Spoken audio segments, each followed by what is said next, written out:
Hi అండి, అందరూ బాగున్నారా? Welcome back to my channel Arushri unique.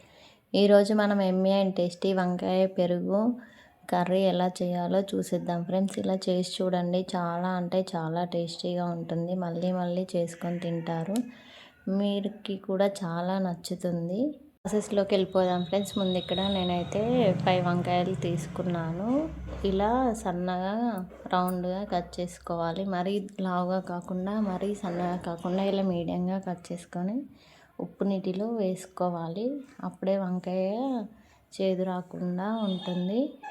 ఇలా వంకాయలను అన్నిటినీ కట్ చేసి అందులో వేసుకోవాలి. ఇక్కడ నేను ఒక 2 మెంబర్స్కి అయ్యేలాగానే చూపిస్తున్నాను ఫ్రెండ్స్. చూడండి, ఇలా అన్నింటినీ ఉప్పు నీటిలో వేసుకున్నాక మంచిగా ఒకసారి కడిగి ఒక ప్లేట్లోకి తీసుకోవాలి.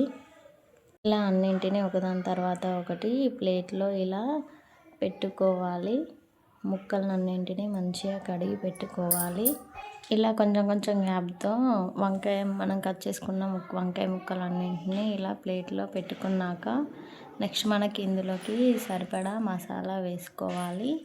ఇందులోకి ఒక 1 టేబుల్ స్పూన్ వరకు కారం ఇలా పైనుంచి ఇలా చల్లుకోవాలి. నెక్స్ట్ ఇందులోకి ఒక 1 టేబుల్ స్పూన్ వరకు ఉప్పు, నెక్స్ట్ ధనియాల పొడి, అలాగే ఒక 1/2 టేబుల్ స్పూన్ వరకు పసుపు, నెక్స్ట్ ఒక 1 టేబుల్ స్పూన్ వరకు ఆయిల్ వేసుకోవాలి. ఆయిల్ వేసుకొని ఈ కారం, ఉప్పు, పసుపు, ధనియా పొడి అన్నింటికి కలిసేలాగా పర్ఫెక్ట్గా మిక్స్ చేసుకోవాలి. వంకాయ ముక్కలన్నింటికి పట్టించుకోవాలి. చూడండి, ఇలా పట్టించుకుంటేనే టేస్ట్ బాగుంటుంది. నెక్స్ట్ వీటిని ఫ్రై చేసుకోవడానికి గ్యాస్ ఆన్ చేసుకొని గ్యాస్ పైన ప్యాన్ పెట్టుకోవాలి. ప్యాన్ వేడయ్యాక అందులోకి ఒక 2 టేబుల్ స్పూన్ల వరకు అయితే ఆయిల్ వేసుకోవాలి. చూడండి, ఇలా ఆయిల్ వేసుకున్నాక ఆయిల్ కూడా కొంచెం వేడయ్యాక మనం ముందుగా కలిపి పెట్టుకున్న వంకాయ ముక్కలన్నింటినీ ఇందులోకి షిఫ్ట్ చేసుకోవాలి. ఒకదాని తర్వాత ఒకటి అన్నింటినీ ఇలా ప్యాన్లోకి వేసుకోవాలి. ఇలా ప్యాన్లోకి వేసుకున్నాక అన్నింటినీ పర్ఫెక్ట్గా కుక్ అయ్యేలాగా ముందుకి వెనక్కి తిప్పుకుంటూ కుక్ చేసుకోవాలి. మనం ఈ వంకాయ ముక్కలన్నింటినీ సిమ్లో ఉంచే చేసుకోవాలి. అప్పుడే మనకి అన్నీ పర్ఫెక్ట్గా వేగుతాయి. చూడండి, ఇలా ఒకదాని తర్వాత ఒకటి అన్నిటినీ ఇలా తిప్పుకుంటూ మంచిగా 2 సైడ్లోకి కాల్చుకోవాలి.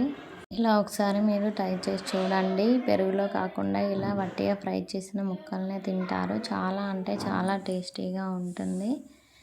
నెక్స్ట్ ఇలా అన్నింటినీ 2 సైడ్లకి మంచిగా వేయించుకున్న తర్వాత వీటన్నింటినీ తీసి బౌల్లోకి వేసుకోవాలి. నెక్స్ట్ వీటి కోసం ఒక బౌల్లోకి పెరుగుని తీసుకొని అందులో కొన్ని వాటర్ పోసుకొని మంచిగా ఉండలు లేకుండా పెరుగు మొత్తం పర్ఫెక్ట్గా మిక్స్ అయ్యేలాగా సాఫ్ట్గా అయ్యేలాగా కలుపుకోవాలి. ఇలా కలుపుకొని పక్కన పెట్టుకోవాలి. చూడండి, ఇక్కడ వంకాయలు అయితే మంచిగా ఫ్రై అయిపోయాయి ముందుకి వెనక్కి. ఇప్పుడు వీటిని తీసుకొని మనం ఒక బౌల్లోకి వేసుకోవాలి. నెక్స్ట్ అదే ప్యాన్లోకి 1 టేబుల్ స్పూన్ వరకు ఆయిల్ వేసుకొని అందులోకి జీలకర్ర, ఆవాలు, ఎండుమిర్చి కూడా వేసుకొని నెక్స్ట్ కరివేపాకు కూడా వేసుకొని అన్నీ వేగేలాగా మంచిగా వేయించుకోవాలి. పోపు మొత్తం చూడండి, ఇలా చూపిస్తున్నట్లుగా మంచిగా వేయించుకొని వీటన్నింటినీ మనం ముందుగా రెడీ చేసి పెట్టుకున్న పెరుగులోకి వేసుకోవాలి. అంతే అండి, వంకాయ పెరుగు పచ్చడి అయితే రెడీ అయిపోతుంది. చాలా అంటే చాలా టేస్టీగా ఉంటుంది. ఇందులోకి మనం వంకాయల్ని కూడా యాడ్ చేసుకొని సాల్ట్ వేసుకోవాలి. ఇందులోకి పెరుగులోకి సరిపడా సాల్ట్ వేసుకొని అంతా కలిసేలాగా పర్ఫెక్ట్గా కలుపుకోవాలి. పైనుంచి కొత్తిమీర కూడా వేసుకొని గార్నిష్ చేసుకోవడమే. చాలా అంటే చాలా టేస్టీగా ఉంటుంది ఫ్రెండ్స్. మా వీడియో ఎలా అనిపించిందో కామెంట్ చేయండి. మా వీడియోస్ మీకు నచ్చుతున్నట్లయితే లైక్ చేయండి, షేర్ చేయండి, కామెంట్ చేయండి. సబ్స్క్రైబ్ చేసుకోవడం మాత్రం మర్చిపోవద్దు. Please keep supporting. Thanks for watching. మళ్ళీ ఇంకో మంచి వీడియోలో కలుద్దాం. Bye friends.